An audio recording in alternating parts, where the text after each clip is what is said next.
Hi, I'm the Scrub and you're here for one reason. Alpha, I told you not to Google that stuff. No, don't show me. Actually, she is kinda hot. What do you mean you're getting inspiration? I'm not gonna like this, am I? Who is Rhea Ripley and why are you calling her mommy? Time to learn about Deltascape version 3. Simplified.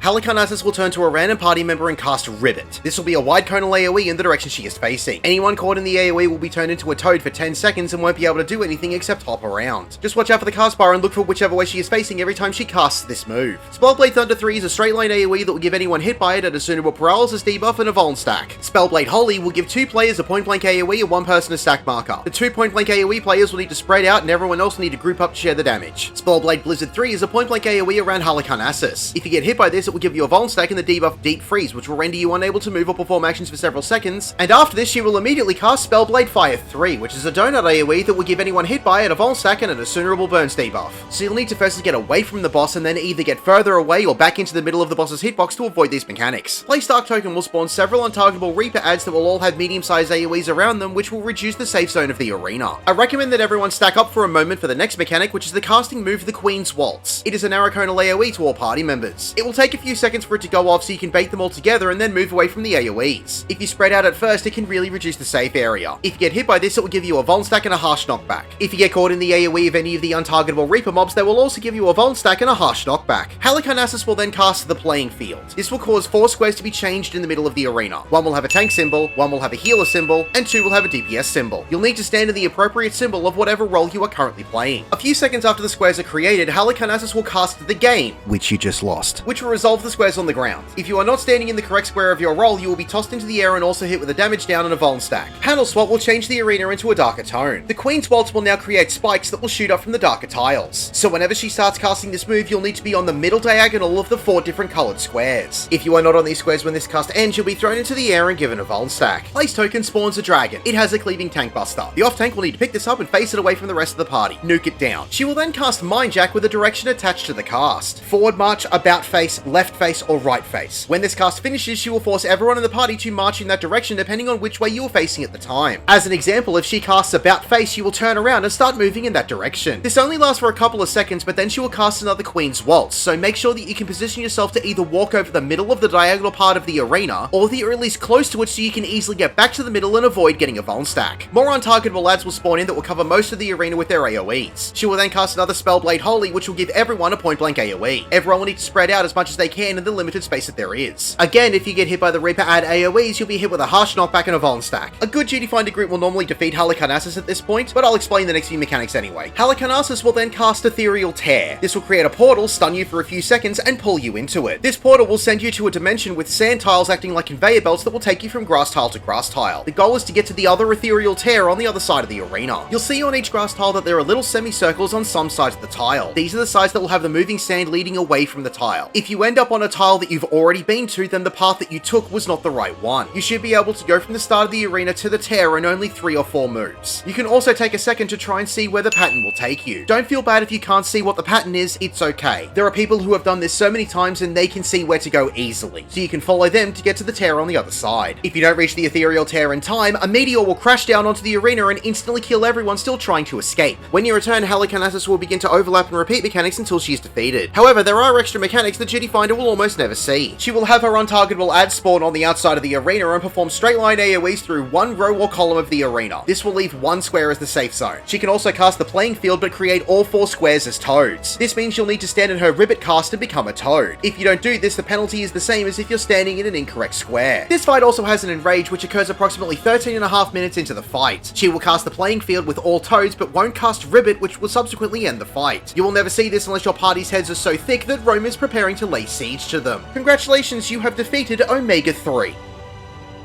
My name is the Scrub. Thank you for watching.